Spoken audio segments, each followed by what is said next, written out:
Welcome to my channel. आज हम बात करने जा रहे हैं कक्षा 10 के भौतिक विज्ञान की, जिसका पहला चैप्टर है प्रकाश का परावर्तन तथा अपवर्तन। तो हम सबसे पहले जानने की कोशिश करते हैं कि प्रकाश क्या है।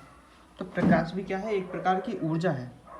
प्रकाश एक प्रकार की ऊर्जा है जिसकी वजह से हमें वस्तुएं दिखाई देती हैं, लेकिन हम प्रकाश को खुद नहीं देख पाते कि कैसा है।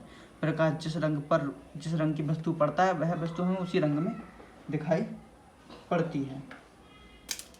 ठीक है। इसके बाद हम जानते हैं कि प्रकाश के गुण क्या होते हैं। ये भी बहुत ज़रूरी बात है, हमें प्रकाश के गुण पता होने चाहिए। तो इसके जो गुण होते हैं वो कई सारे होते हैं। जो प्रकाश होता है, कुछ गुण तो हम इसी में से लिख सकते हैं कि जैसे प्रकाश ऊर्जा का एक रूप है, प्रकाश के कारण हमें वस्तुएं दिखाई देती हैं, प्रकाश स्वयं दिखाई नहीं देता। ठीक है। जो मुख्य हैं वो ये हैं कि जो प्रकाश होता है वह विद्युत चुंबकीय तरंगों के रूप में चलता है। प्रकाश विद्युत चुंबकीय तरंगों के रूप में चलता है। ठीक है। प्रकाश की जो ट्रेवल करने की, मतलब एक स्थान से दूसरे स्थान तक जाने की जो स्पीड होती है बहुत ज़्यादा अधिक होती है, और जो सबसे ज़्यादा स्पीड होती है वो होती है निर्वात में। निर्वात क्या होता है? निर्वात ऐसा स्थान होता है जहाँ पर वायु क्या हो, अनुपस्थित हो, या कोई भी वस्तु, कोई भी तत्व उपस्थित ना हो, वह चीज़ होती है निर्वात। ठीक है। तो निर्वात में प्रकाश की चाल 3 × 10⁸ मीटर प्रति सेकंड होती है। इसका मतलब समझ रहे हो? मतलब पलक झपकाते ही सामने आ जाएगा और चला जाएगा, हम इसे देख भी नहीं पाएंगे। ठीक है। तीसरा पॉइंट ये, प्रकाश सीधी रेखाओं में चलता है। सीधी रेखाओं के रूप में चलता है।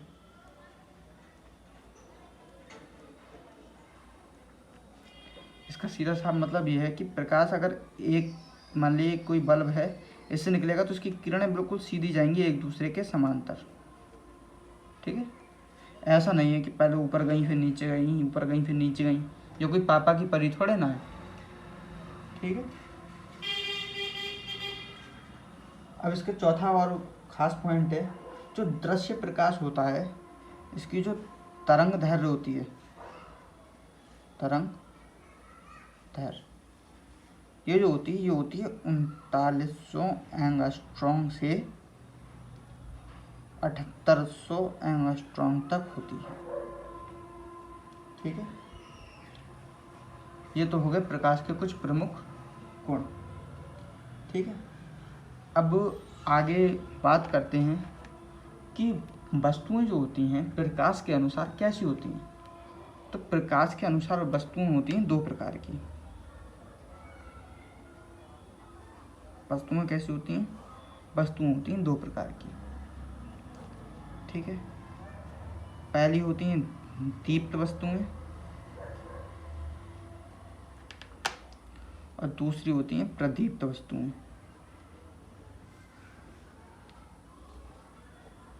ठीक है। अब अगर देखा जाए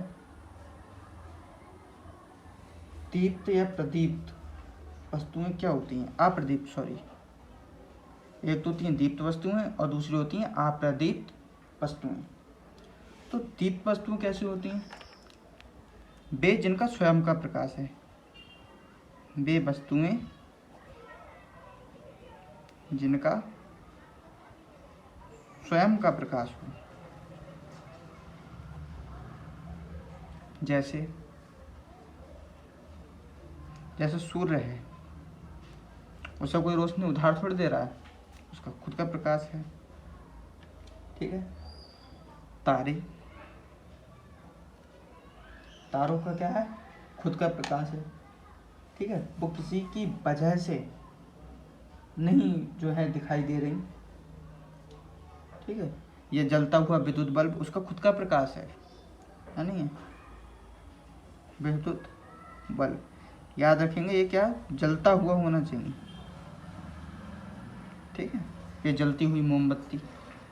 अब अप्रदीप्त वस्तु कौन सी होती हैं? जिनका स्वयं का प्रकाश ना हो, जिनका स्वयं का प्रकाश ना हो। ठीक है, जैसे इनका उदाहरण हो जाएगा जो भी वस्तुएं हैं, जैसे मेज हो गई, कुर्सी हो गई। ठीक है, ये कोई उजाला थोड़ी देगी। हाँ, एक जो चीज़ है चंद्रमा, इस पर अपवाद होता है। चंद्रमा भी क्या है? ये अप्रदीप्त है। इसका रीज़न ये है कि जब सूरज का प्रकाश चंद्रमा पर पड़ता है तब चंद्रमा हमें दिखाई देता है। अगर सूर्य का प्रकाश चंद्रमा पर ना पड़े तो ये हमें दिखाई नहीं देगा। ठीक है, तो चंद्रमा भी क्या है? एक अप्रदीप्त वस्तु है। अब हम पढ़ने वाले हैं प्रकाश का परावर्तन। ठीक है, तो प्रकाश का परावर्तन होता क्या है? ठीक है, तो प्रकाश जब भी किसी समतल चिकने पृष्ठ से जिसका एक तरफ क्या हो, पेंट किया हुआ हो। उदाहरण के तौर पर आपने देखा होगा कि जो घर में हमारा शीशा होता है या फ़ोन होता है, उससे जब हम धूप में टेढ़ा करते हैं तो प्रकाश उससे टकराता है और हमें घर पे जो है वो दिखाई देता है। ठीक है, या हम जब शीशे को धूप में रखते हैं तो शीशे की जो चिलक होती है वो किसी दूसरे स्थान पर पड़ती है। ठीक है, तो उदाहरण के तौर पर अगर मानो ये शीशा होता तो शीशे को जब हम धूप में रखेंगे तो धूप इस पर पड़ेगी और इस पर टकरा कर इधर की ओर चले जाएगी। तो प्रकाश का परावर्तन क्या है? जब प्रकाश किसी समतल चिकने पृष्ठ से टकराता है जिसका एक भाग क्या हो, पेंट किया हुआ हो, तो वह उसी माध्यम में वापस लौट जाता है। ठीक है, प्रकाश का परावर्तन क्या है? प्रकाश का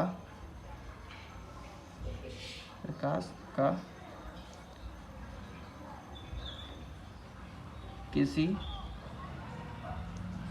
समतल चिकने पृष्ठ से टकरा कर उसी माध्यम में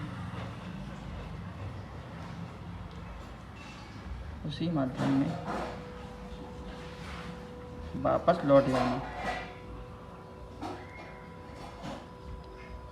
परावर्तन कहलाता है।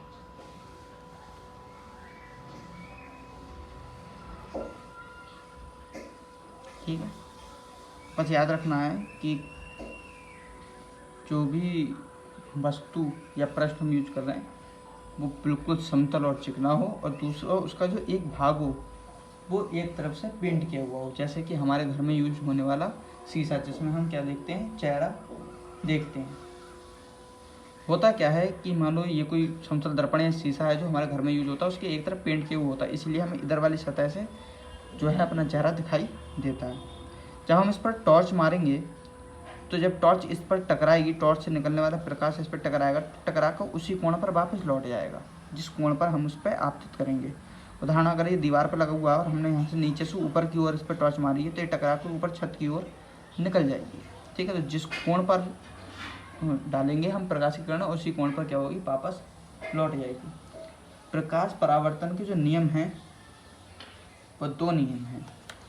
क्या क्या हैं ये भी जान लेते हैं। प्रकाश परावर्तन के नियम। तो प्रकाश परावर्तन के 2 नियम हैं। फर्स्ट नियम क्या कहता है? फर्स्ट नियम कहता है कि आपतित किरण, परावर्तित किरण तथा आपतन बिंदु पर अभिलंब, ये जो एन और एन डैश है, तीनों एक ही तल में होने चाहिए। क्या क्या देख लेते हैं। आपतित किरण कॉमा परावर्तित किरण तथा आपतन बिंदु पर अभिलंब।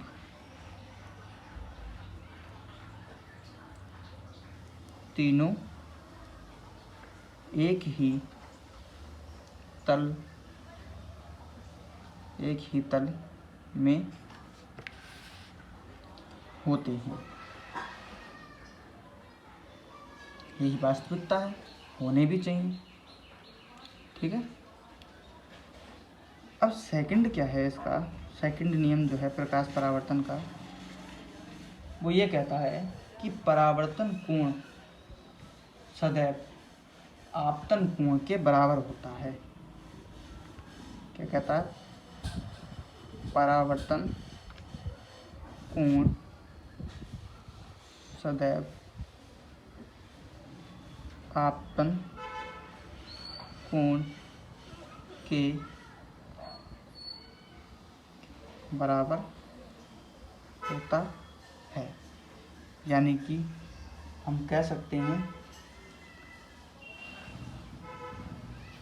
परावर्तन कोण I इक्वल नहीं, परावर्तन कोण R। ठीक है। परावर्तन कोण R इक्वल आपतन कोण I। ठीक है। दोनों ही कोण बराबर होंगे, यानी कि जिस कोण पर रेखा नहीं, प्रकाश की किरण आपतित होगी उसी ही कोण पर वापस जाएगी। ये हमें क्या है, याद रखना है। ठीक है। अब बात करते हैं प्रकाश के अपवर्तन के बारे में। तो जब भी कोई प्रकाश एक माध्यम से दूसरे माध्यम में जाता है तो वह अपने मार्ग से क्या होता है, विचलित हो जाता है, जिसे प्रकाश का अपवर्तन कहते हैं। उदाहरण के तौर पर कभी आपने देखा होगा कि अगर कांच के गिलास में पानी भर दिया जाए और उसमें LED टॉर्च मारी जाए तो प्रकाश जो होता है अपने मार्ग से विचलित हो जाता है, यानी कि अगर वो सीधा जा रहा होगा तो वहाँ से मुड़ जाएगा। तो इसी चीज़ को कहते हैं प्रकाश का अपवर्तन। जब प्रकाश एक पारदर्शी माध्यम जैसे वायु से, कांच हो गया ये भी पारदर्शी होता है, जब दूसरे पारदर्शी माध्यम में जाता है तो अपने मार्ग से विचलित हो जाता है। अगर देखा जाए तो इसे बिल्कुल डॉट डॉट सीधा जाना चाहिए था, है ना, लेकिन क्या हुआ, अपने मार्ग से विचलित हो गया, यानी कि अभिलंब की ओर झुक गया। तो इसी चीज़ को हम कहते हैं प्रकाश का अपवर्तन। क्या होता है, जब प्रकाश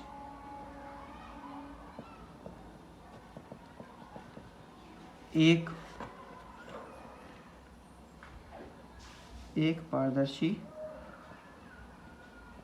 माध्यम से दूसरे पारदर्शी माध्यम में जाता है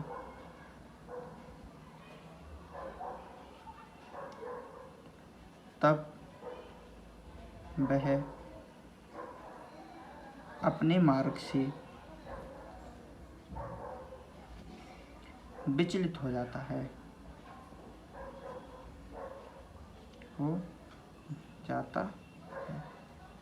जिसे क्या कहते हैं, जिसे प्रकाश का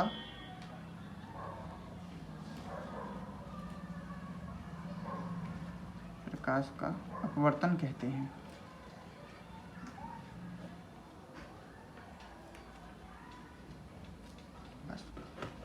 ये सिंपल सी बात जो है आपको याद रखनी है।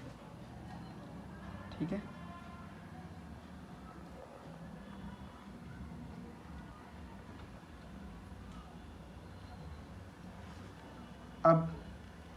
अब आगे चलते हैं। ठीक है। प्रकाश अपवर्तन के नियम।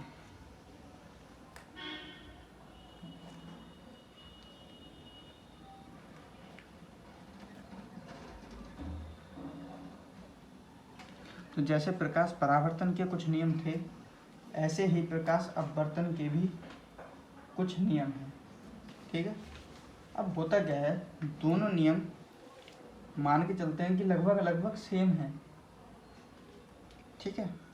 बस याद रखना है कि इसका पहला पॉइंट और इसका पहला पॉइंट है, बस परावर्तन की जगह अपवर्तन करना है। ठीक है। कैसे, इसके भी दो नियम हैं। ठीक है। बिल्कुल सेम ही लिखेंगे उसी की तरह, बस पहले किरण परावर्तित थी, अब अपवर्तित होगी। तो कहेंगे आपतित किरण और ये वाली अपवर्तित किरण। अपवर्तित किरण। और क्या, आपतन बिंदु ये रहा, इस पर ये अभिलंब।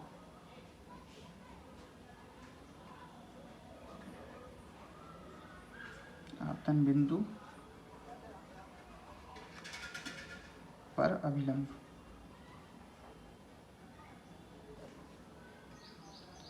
तीनों एक ही तल में होंगे।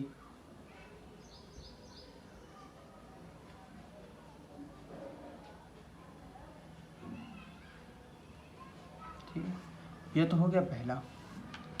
अब इसका सेकंड क्या है? सेकंड नियम जो है वो ये कहता है कि एक ही रंग की प्रकाश के लिए आपतन कोण की ज्या और अपवर्तन कोण की ज्या का जो अनुपात होगा वो एक नियतांक होगा। जैसे मान लो एक ही रंग का प्रकाश है, तो एक ही रंग के प्रकाश के लिए, जिया का मतलब होता है साइन या साइन की वैल्यू। ठीक है, क्या कह सकते हैं कि sine I upon sine R. ठीक है, क्या होगा, बराबर एक नियतांक होगा। इसको कैसे बोलेंगे कि एक ही रंग के प्रकाश के लिए आपतन कोण की ज्या, आई क्या है आपतन कोण, और परावर्तन कोण की ज्या का अनुपात एक नियतांक होता है। ठीक है, अब मिलते हैं नेक्स्ट वीडियो में। तब तक के लिए चैनल को सब्सक्राइब करें, पसंद आए तो लाइक करें।